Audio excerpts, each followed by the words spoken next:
shoots him in the head. Chris continues partying out of his motel room with some sex workers while Economos and Sasha keep seeing Argus casualties. This one got his face clawed while his eyes were still open. I watch a lot of TV for this job. Complicated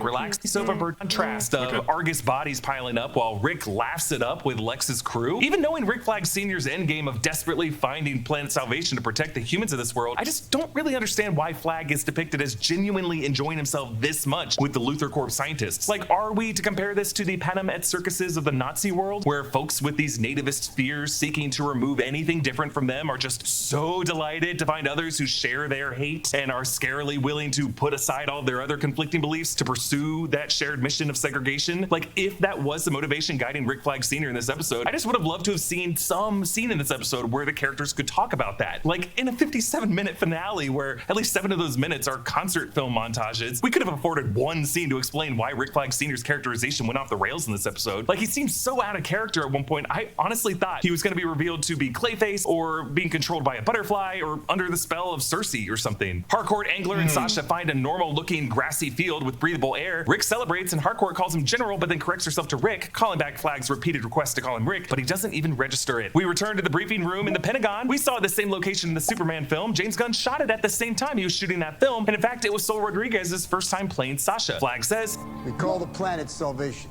Salvation is the prison." Okay, huge detail here. So in the DC Comics, Salvation is the name of a planet from the JLA Salvation run from 2007 to 2008. Actually, this storyline was a pitch from George R.R. Martin and written by Bill Willingham, but then handed over to Lila Sturges after 3 issues. It's set in a world where DC supervillains are captured by the Suicide Squad and imprisoned on a distant planet, forming various alliances and plotting to escape. These villains include Lex Luthor, the Joker, Scandal Savage, Catwoman, and the Rogues, Heatwave, Captain Cold, Weather Wizard, Abracadabra, and Mirror Master. The idea was that Amanda Waller and Rick Flag gave up trying to keep these villains in places like Arkham Asylum or Belle Reve, and instead just use a boom tube to trap them on this distant planet. But the real reason this is so important is that the Salvation planet ties directly into the Final Crisis crossover event of 2008. The planet is revealed to be Cygnus 4019, controlled by Darkseid and his planet Apocalypse and Desaad and the New Gods, a training ground filled with various lethal creatures, including parademons and these biomechanical threats. In various interviews, James Gunn is now revealing that Planet Salvation and part of that storyline are his big plan for the Superman saga in the DCU. Many of us were speculating that Brainiac could be the villain of Man of Tomorrow, but now it's less certain. Like, Brainiac could still be a villain in that movie, maybe even a villain who ends up on Planet Salvation. But the ultimate big bad of the Superman saga seems to be Darkseid and his allies like Desaad and Granny Goodness. You may remember Darkseid was originally part of Zack Snyder's plans for the DCEU if he was able to continue Justice League into the second film that he had planned. We saw some of those plans in the 2021 Snyder Cut, including Darkseid on the other side of the boom tube with Desaad and Granny Goodness there too, and the 2017 version of Justice League that was completed by Joss Whedon, and even in Zack Snyder's 2021 director's cut, it was Darkseid's General Steppenwolf that was the main villain, commanding the army of parademons. Darkseid is considered the ultimate cosmic threat of the DC universe. Jack Kirby created Darkseid and Darkseid's dark planet Apocalypse and its morally good counterpart New Genesis and the pantheon of new gods for DC Comics years before Jack Kirby and Jim Starlin worked together to create Thanos for Marvel Comics. I would say the lore of the new gods is actually way more interesting than Thanos' motivations in Marvel Comics. Thanos really just wanted to woo Mr. Death by snapping half of all life away. Darkseid's goal in many storylines is to seek the anti-life equation. Like, he wants to destroy himself, the whole universe, and just bring everything down. In the Final Crisis storyline, it might be the best version of that. The Salvation run goes directly into this. There's a lot of tie-in comics, but basically we see Darkseid's new plan to destroy all of reality by dragging it inward into a singularity at the heart of creation. The storyline really centers around an investigation of his murder from a bullet fired backwards through time, and the Justice League of America and the Green Lantern Corps investigate it. Actually, the HBO Lantern series will be the next title released by DC Studios in early 2026, and James Gunn has confirmed that it will connect to this Salvation storyline. He said, quote, "Lanterns is very connected to all of that. It may not seem like it, but it's all very connected." That show, being produced by Damon Lindelof, has been described as a true detective murder mystery investigated by Hal Jordan and Jon Stewart. Maybe the murder victim of that show could be a corpse that we...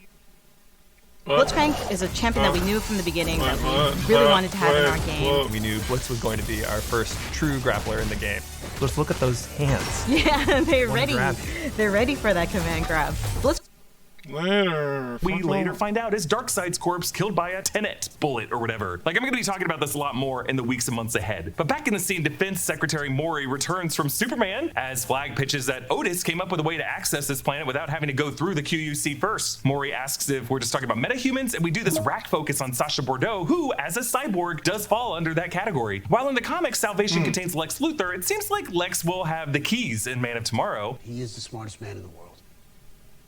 Why not use his brain to make our world a better place? Harcourt comes home after another night of bar fights. She meets Sasha back at the Big Belly Burger, returning to it for the first time since her night with Chris. Sasha regrets having this broken system to just build a metahuman prison. So as we hear Dee Snider's solo cover of Twisted Sisters, We're Not Gonna Take It, Amelia introduces Sasha to Leota, and they discuss a plan to evolve Leota's failed security consulting firm into what will become Checkmate. But Harcourt uses the bathroom, you'll notice with the door open, they pointed out in the official after show podcast, and finds the ticket for that Nelson rock cruise. Now the date on the ticket is May 22nd. So technically, in the DC Universe timeline, this was the days before the events of the Superman film, which take place in the upcoming week of May. Literally the day after Chris and Amelia's rock cruise and their kiss, Superman fought the Hammer of Barabian Metropolis. Nelson plays To Get Back to You from their 2010 album Lightning Strikes Twice, and just like we've seen them do in the opening sequence of every episode, Chris and Amelia hold hands and spin out, but whereas in the opening title choreography, they spin back for just this face-to-face but don't actually kiss, here they actually do kiss, and it breaks something in Amelia's mind, perhaps a sense of joy that she feels she doesn't deserve yet. I think the best writing in this episode is really this scene with Leota and Kia, where Leota admits that she doesn't expect Kia to take her back and emotionally, maturely allows herself to let Kia go, admitting that both of their ambitions are just misaligned. So it sounds like the pet owners of Gotham City will never get their healthy pet food. Economos distracts Sid so that Sasha and Harcourt can break into the Argus Peacemaker tracking. John asks about the Prawns game, referring to the football team I mentioned, but since this would be like June or July, yeah, they wouldn't have any games. John says, it doesn't even matter if they don't, because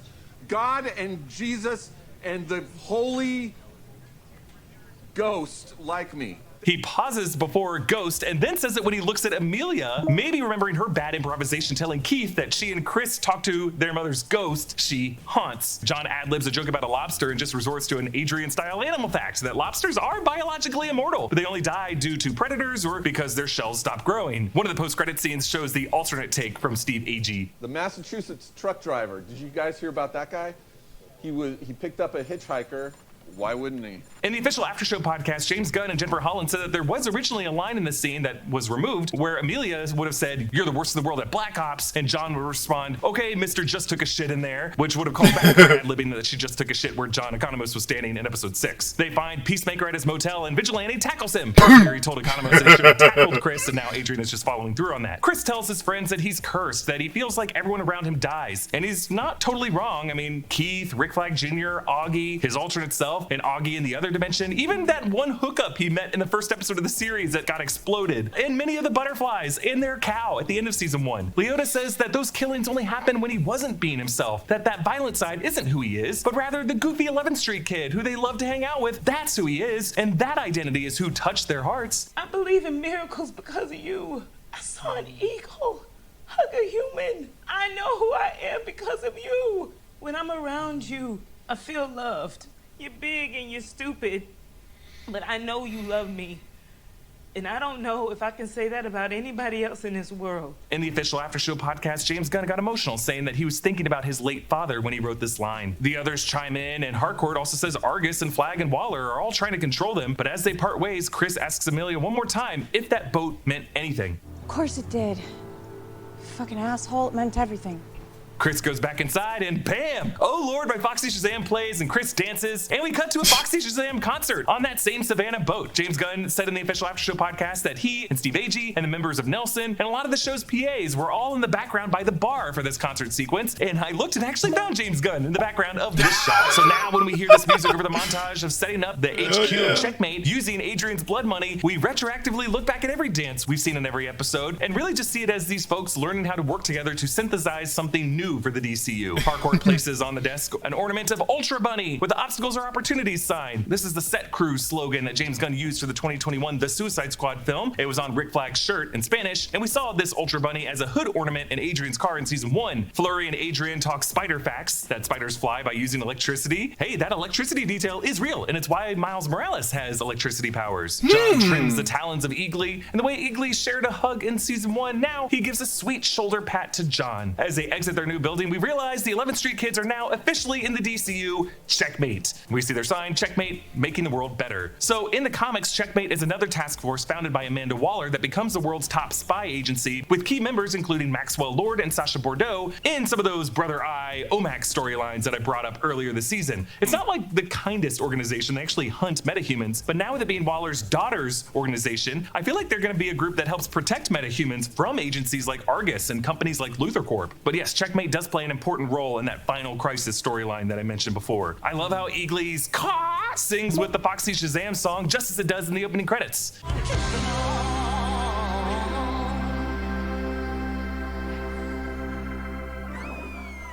Gunn said in the official Aftershow podcast that his original draft for the final episode ended right here, but co-head of DC Studios Peter Safran, knowing that Planet Salvation was always part of their future plans, told Gunn to add this epilogue scene to the script. So that's where this episode ends. Chris is kidnapped. He's wearing his Foxy Shazam. What if you can create your own website by saying, this is what I want? With Wix, you can. Cool. How about fuck you?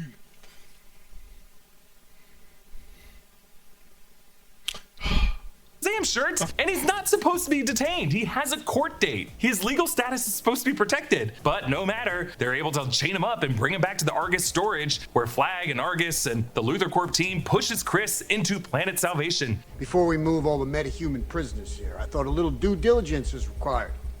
See what effect this dimension has on the human body. Chris is not a metahuman, or at least not as we know. He is very, very strong, especially when he gets violent. But this is even a violation of the purpose that Rick Flag Sr. said this was for. But like Sully in Monsters Inc., the portal door closes and disappears right as Chris jumps through it. Reckoning by the Cruel Intentions plays as Chris takes in his surroundings and he hears a roar beyond the tree line.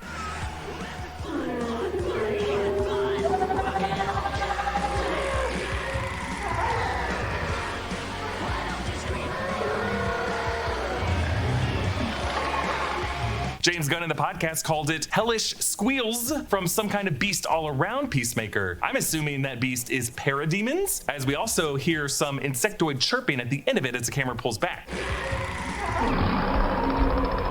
I'm also thinking parademons because Secretary Mori in the other post-credit scene mentions a bug zapper vaporizer barrier around this region, and I think that could be a clue to us that these creatures are meant to be seen as insectoid parademons. But as someone who looks at all roars beyond a tree line after Lost a very specific way, especially since Damon Lindelof is going to be the next person producing DC content that we watch, I have to think it could be something even worse that Darkseid put on this training ground. Again, the fact that something monstrous is already here tells us that James Gunn must be planning to use this not just as an exile planet for DC supervillains that Argus puts in there, but as something that takes us into Final Crisis. James Gunn says that there's no plan for a Peacemaker Season 3, but he does confirm that all of these characters will return in the DCU in some form or title. So maybe we'll see them in Lanterns or Supergirl or in animated form in Creature Commandos, but probably something before Man of Tomorrow in 2027. Like, that bird's eye view is really how James Gunn has to see his cinematic universe. While I do think James Gunn's story will deviate somewhat from the 2007 Salvation run, in that I don't know if he's going to have time to introduce the DCU Joker before Man of Tomorrow, and I don't know if Lex will be a prisoner in there. I do think Argus will try to exile metahumans to what will be revealed as Darkseid's training ground planet, and that Final Crisis storyline will begin in Lanterns. And since James Gunn has promised that Man of Tomorrow will feature Lex and Superman teaming up against some greater threat, I think some overly dangerous metahuman will take over Planet Salvation, and this is going to be before we get to Darkseid, and Lex and Superman will have to team up to stop that from spreading into our universe. But since so much of the season concerned Earth X, that Nazi world, I do think James Gunn plans to return to Captain Triumph, Keith, from that world, like that was a villain origin story. And I think we need to remember that while Otis rigged the portal to open directly into Planet Salvation, it's also still accessible through that unlocked door in the QUC. And Keith from Nazi world has access to that same QUC and could reunite with Chris that way. In terms of how I really felt about this finale, I did go into some pretty real thoughts on that episode in our season review over on the Break Room channel, so give that a watch. Huge thanks to all of you for joining me for this coverage of Peacemaker this season.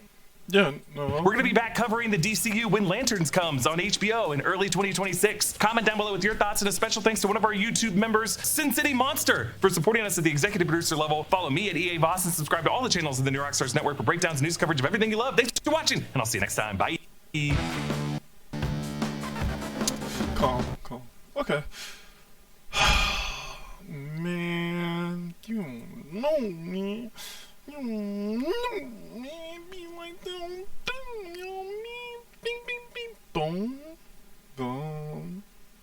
But okay, but no, seriously, are they replaying Until Dawn? Nice. Okay. Huh. Okay. That's how I rock on Until Dawn. Because I was watching it on my phone, not too before all of this. I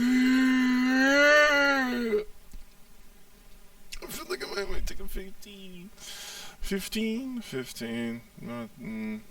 Yeah, probably. I'm thinking about it.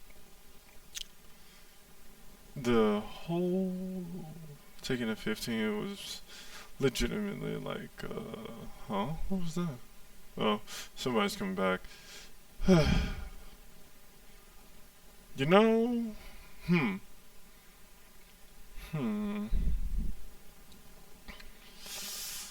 yeah, I'm gonna take a break for a while, cause there are certain things I do want to watch, but it's like, oh, if you catch my interest, hey, ooh, boom, zingle, hey, oh, boinga, oh, boinga, oh, boinga,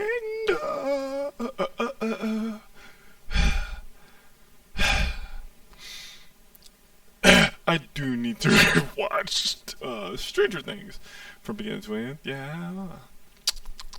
Beginning to end. Innuenda. Sindu. Wah. Shen. Okay, I'm sorry. Please forgive me. For right now. Oh! Wonder Man. I have not seen it. You know what? Hold on. Okay. We'll watch it together because I haven't seen it. I only know a couple things about it.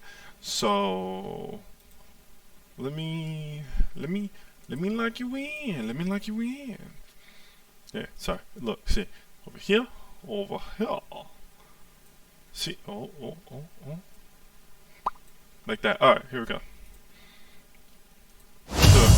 The entertainment world is stunned today when internationally celebrated and reclusive filmmaker Von Kovac sprung out of retirement to sign on for a remake of Wonder Man. Mr. Von Kovac, could you tell us more? Everyone is tired of superheroes. There is an opportunity to reimagine a whole genre of storytelling.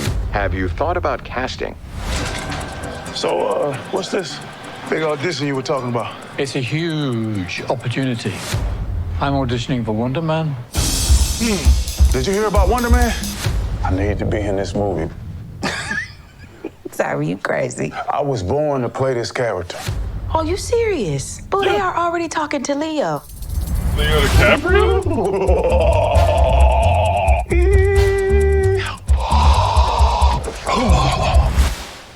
You just gotta go out there and crush it.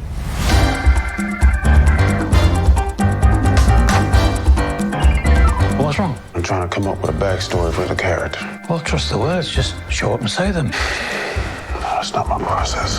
Well, your process can go blow a spider. Guy's killing it in there, bro. Where have I seen him before? Pretty sure he used to be a terrorist. You can select whenever you're ready. Simon Williams, reading for Wonder Man. Listen to me, Simon. The callback is happening now. Just be normal. Normal, man. The breakdown is go method. Come in. Mr. Kovac will meet you in the living room. So you all here to meet Von Kovac? Mm-hmm. Hello, everyone. I want to explore the place between fiction and non-fiction. That's tight. We are going to make the last movie on Earth. No one will have the balls to make another. And action! Any news from Von Kovac? There is news you'll be the first to know, unless you call me again, in which case I will never tell you.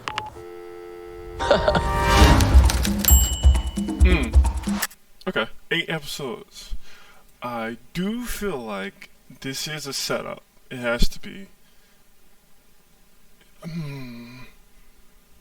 But Marvel's not smart anymore. I don't know. I don't do smart thing no more. They do dumb. They do dumb stuff.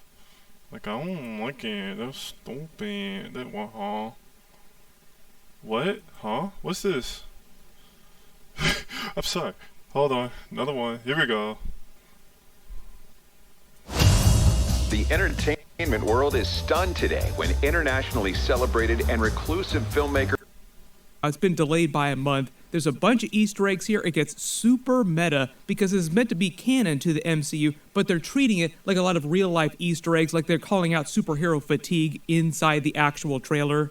There are a lot of references to TV shows, things that are happening in Hollywood in real life that are now canon to the MCU. Like, a really good example is that he's playing Simon Williams, the Wonder Man character in the comics, or based on the Wonder Man character, but in the context of the universe, the MCU, Wonder Man was an old superhero movie from a long time ago that they're rebooting in present day with a brand new famous director. The actual series seems like it's going to be meta in the same way that the WandaVision series was, the way the Deadpool, Wolverine, other Deadpool movies get, where it calls out a lot of tropes of movies and TV shows. Like, they literally talk about reimagining a classic superhero during the trailer in the context of the MCU, but that's also literally what Marvel Studios is doing when they're making the episodes for this series, reimagining a classic character for modern audiences. Generally, it seems like it's going to be one of those series like WandaVision that operates on like 4 different levels, like it's playing 4-dimensional chess, so it's way, way deeper with its Easter eggs and references. When he says in the trailer, I was born to play this character, I have to play, and he keeps trying to audition, and he actually does get Wonder Man powers, so he becomes the character who is already a fictional character in the history of the MCU. You also probably notice him on the set of American Horror Story, like he's a working actor in Hollywood, so he's playing a part on American Horror Story, but Evan Peters is on that show, and in the MCU, he is also Ralph Boner, and he is also a version of Quicksilver, too, if you're talking about multiverse X-Men related stuff. So it just gets super, super meta. It's sort of like the Samuel L. Jackson, Nick Fury kind of thing. Like, he played Mace Windu during the Star Wars prequels, which are canon. The Star Wars movies are canon inside the MCU. People know about Star Wars, they know about the prequels, they know about Mace Windu, Spider-Man has seen all of them, but you also have Samuel L. Jackson who plays Nick Fury, who looks just like Mace Windu. People have asked Kevin Feige about this so many times. What does Nick Fury think about Mace Windu in the Star Wars prequels? In the way that he talks about it, he says that most people treat it like a coincidence in the MCU, like, you look a lot like that Mace Windu actor. So it almost feels meta in the way that the Deadpool movies, like Deadpool Wolverine, all the other Deadpool movies are super meta with a lot of fourth wall breaks. But I don't think that the Wonder Man series is meant to break the fourth wall literally the same way the Deadpool movies do, where he like turns to camera and breaks the fourth wall. There's a whole bunch of Iron Man Easter eggs in here because of Trevor Slattery. They even include some footage from Iron Man 3 in this. So we'll see if they actually wind up doing that in the series because they splice it into the actual trailer. So it sounds like we'll actually be seeing cut-tos in the actual series for stuff like this. Worse than the costumes Mom made us the year we got typhus. That's not exactly how I remember it. It almost feels like the way the WandaVision series got super meta in that when it called out a lot of TV tropes. So we'll just start at the beginning of the trailer footage and work our way through shot by shot, talking about the more direct Easter eggs and some of the more subtle nods, some of like the meta Easter eggs too. The actual trailer starts on the Hollywood sign, but there's a radio show with the announcer talking to Von Kovacs, who is played by the actor who was in the Superman movie playing the Baravian president working with Lex Luthor that Hawkgirl wound up killing. So that's why he looks familiar. You recognize him from the Superman movie.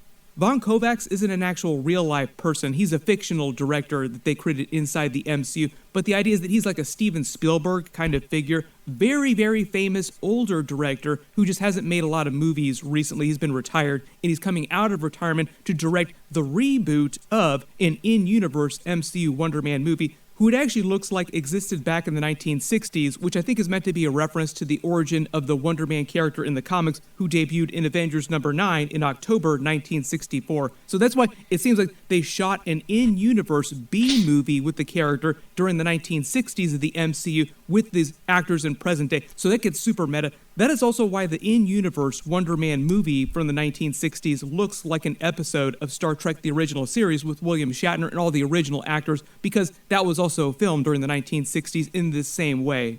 You also notice that the design of that 1960s costume is based on the Wonder Man costume in the comics too. Like, it's much more accurate to the actual comics themselves. He directly calls out superhero fatigue, which is something that people have been talking about in real life right now, post-Avengers Endgame. When he talks about the opportunity to reimagine a whole genre of storytelling, that's literally stuff that Kevin Feige has said in real life before. So it's also parodying people like Kevin Feige, people like James Gunn that are rebooting DC with like a whole new era of DC movies. And the other side of this big joke here is when the director, in the context of the trailer, says they're reimagining this old superhero that people have gotten tired of for a new audience, doing something fresh with the character. That's literally what Marvel Studios in real life is doing with the Wonder Man series. They're trying to reimagine the classic Wonder Man character for modern audiences, like they do with a lot of other characters. There's a lot of in-universe merch, there's a lot of tie-ins. We know because this is the MCU that superpowered people existed in the MCU in the 1960s. There just weren't as many of them running around publicly the way there are in present day. But I think the idea is that in the 1960s, this Wonder Man character was completely fictional. One of the really meta things about the Simon Williams Wonder Man character in the original Marvel Comics is that he was a super meta character in that his real-life persona that he hid as the Simon Williams Hollywood actor. So part of the idea is that he was hiding in plain sight as a regular actor, and a lot of the movies that he made were superhero types of adventures that he would then go on to have with the Avengers and the other characters. And it kind of seems like they're doing that now with this version of Yaya's Simon Williams character, where it'll kind of happen in reverse, where he's a Hollywood actor that then becomes the Wonder Man character that then gets powers and then goes on to have real-life superhero adventures in the context of the MCU, but also continues making superhero movies in Hollywood, like the fake in-universe movies. Any news from Von Kovac? There is news to be the first to know, unless you call me again, in which case I will never tell you. Then we actually get the Simon Williams character played by Yaya with Trevor Slattery played by Ben Kingsley from Iron Man 3, from the Shang-Chi movie more recently. And the big joke here is that Trevor Slattery, who is an actor in the MCU, that was the reason why he became the fake version of the Mandarin for Aldrich Killian during Iron Man 3. He could have been great. He could have been great as fucking... He has power. He has a lot of power. He needs to be a villain again. He needs to be a villain, period. I see what Homeboy is saying.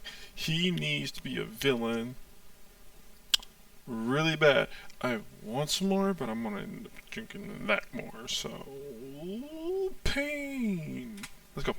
Says that he is actually going to audition for the role of Wonder Man, not Simon Williams. Like, that's the big joke here. No, it's a good role for me, because I'm the great actor here. Most of you probably will remember Yaya more recently from his time in the DCEU before the big James Gunn reboot in the Aquaman movies as Black Manta. He also played a version of Dr. Manhattan during the Watchmen series on HBO. So because Watchmen is actually canon to DC Comics, technically he's been two different DC characters, and now he's over in the Marvel Universe. Yeah. I know there are going to be a ton of questions about the future of the character because he's going to have powers. We have Avengers Doomsday and Secret Wars coming, Marvel Phase 7, all the X-Men stuff happening after. Don't worry, we will get to that too, because I do think there's a lot of West Coast Avengers energy going on inside the MCU just in general during Marvel Phase 4, Marvel Phase 5, the characters that they're introducing now, Marvel Phase 6, where they were watching Tora Tora Tora, which is a Japanese World War II movie. 20,000 Eyes is an old black and white crime drama, and Midnight Cowboy is a Robert De Niro movie. So Robert De Niro, now canon to the MCU. There's also a lot of other actors that they mentioned during this too, like Leonardo DiCaprio, that are now canon to the MCU. It seems like he goes to his agency and just tells his agent that you need to get me an audition for this Wonder Man part. And there's a lot of the trailer just dedicated to that actual audition process in him meeting the director. Very, very meta when he says he was born to play this character because he is named Simon Williams like the original comic book character. And you remember, in universe, there is a version of Marvel Comics that does publish comic books based on superheroes. But the idea is that in the MCU, because superheroes have existed for a long time, that a lot of the comics that this version of Marvel Comics publishes are based on real-life events. There was even an Easter egg in the Fantastic Four movie in the 828 universe that was more direct and on the nose about this. Oof, that was the biggest pull. Holy shit. I didn't see that the last time. Oh, hell yeah. Oh, shit. Okay, good. with a version of Stan Lee and Jack Kirby working at a version of Timely Comics, who were doing comics that Jack Kirby and Stan Lee did, Fantastic Four comics, Silver Surfer related comics, all that stuff back in the day, based on what was happening in the events of that movie with Silver Surfer coming to the planet for the first time. Like, oh, wow, this character would make an amazing comic book character. Let's actually design her into the comic book here that we're doing based on the original Coming of Galactus story that actually is playing out in the events of that movie. It's a little bit like somebody in the MCU watching the first Avengers battle, the Avengers form, and saying, hey, that would actually make a cool comic book. Let's actually just make that. Yeah, but we don't have hair, or hair, or... But no, you had to switch out this. Well, you kept this. Kept.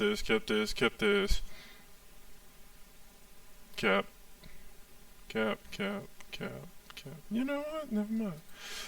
A comic book. When he asks his agent about it, she laughs at him and basically says there's no chance that you can get this part because they're already talking to Leonardo DiCaprio. This is also probably a joke that the Wonder Man character in the comics is also Caucasian and Yaya, African American, is trying to get the part. If you've never seen a Hollywood audition for parts, this is kind of the way it plays out, or it used to play out. Now a lot of it is done on tape because of the pandemic. So like actors will tape themselves and just send a video, like a QuickTime file, to the casting people that will watch it. Assure you the day weapons are no longer needed to keep the peace all happily transist to manufacturing bricks and beams for baby hospitals, making hemp pants and the like. But until that time, can I get you a drink? This script he's making notes on are called the sides that they give the people who are auditioning for the... Wait. So the only way to get famous, if you upload it and send it to them now? Oh, because COVID. No, are we still doing that? Hey. Just saying. I can't, but I'll try. Just throw me a bone. My bone. Hold on. My bone. Not sponsored, but I would love to. Please, hey. I'm small. I'm a little creator. I just want to know. Can we please? Please? This is really good. Just please. I love it. I will like be like, hey yo, I love Dabba Dabba. Please.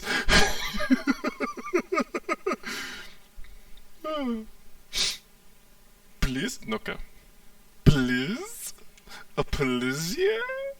A polizio? A poeo? Okay, I'm sorry. I know how they do it. Just front face, just like,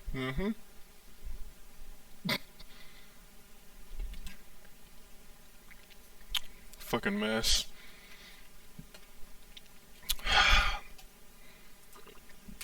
But you notice Professor Harpin and Sarah, this is a classroom set, the scene is playing out. You actually see it later when he goes to meet the director. This classroom set in the trailer is based on these sides. There are a couple of jokes about him trying to create a backstory for the character that does not exist. Like he's trying to come up with his own backstory, and Trevor Slattery's just like, just go do it, dude.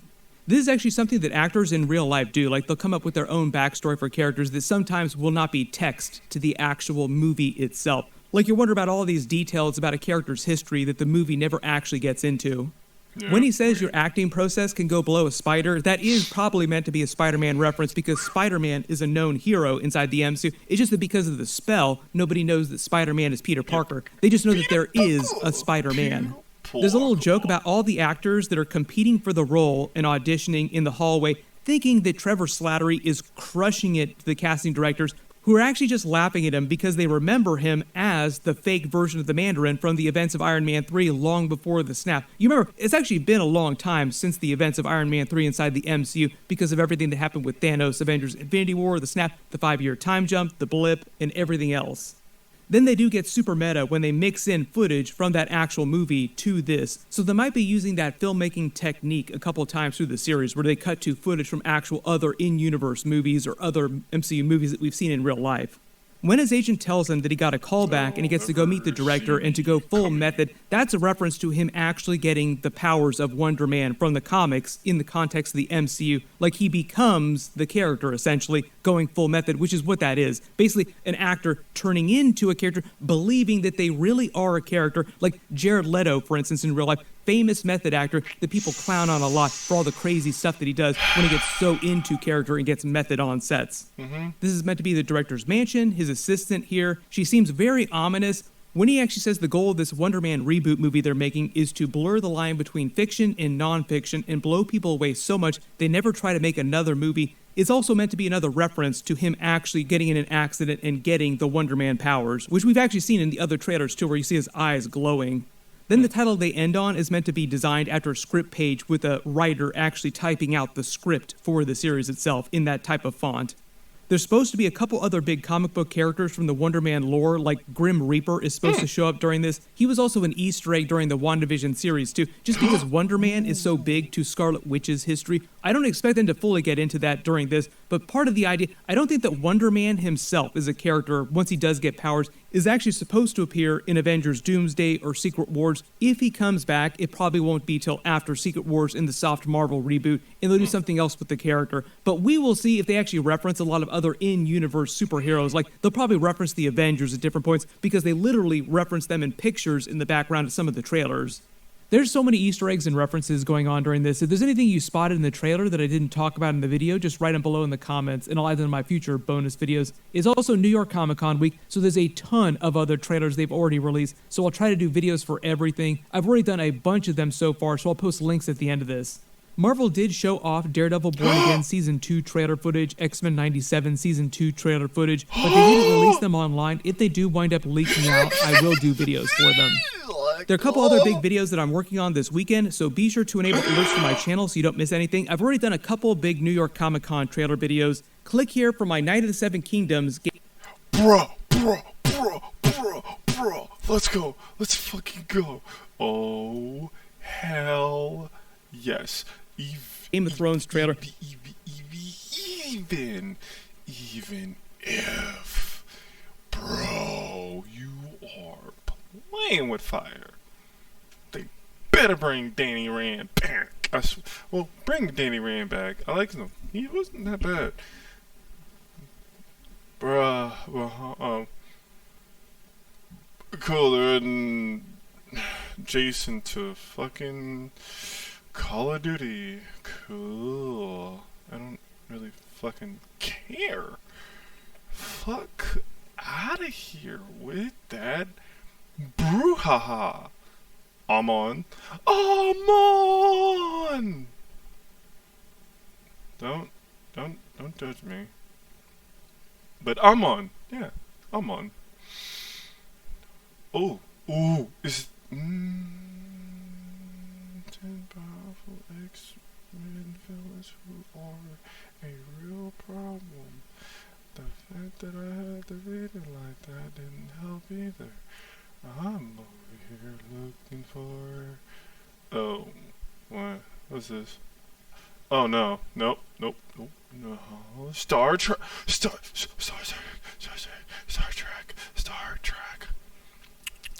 Yo, Star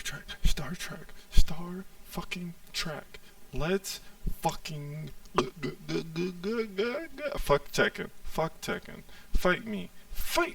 I don't give a fuck about Tekken. Fuck Tekken. Tekken can go. Literally, I mean that too. Like, Tekken ain't fun. Tekken ain't cool. Tekken is stupid as hell. Judge me or not, I don't give a darn. You know what I mean? Darns I give? Zero give a darns. You see this?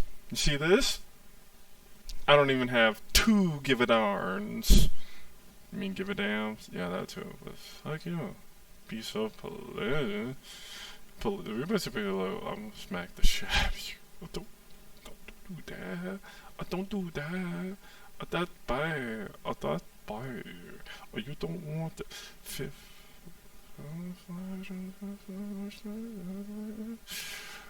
Five Nights at Freddy's 2.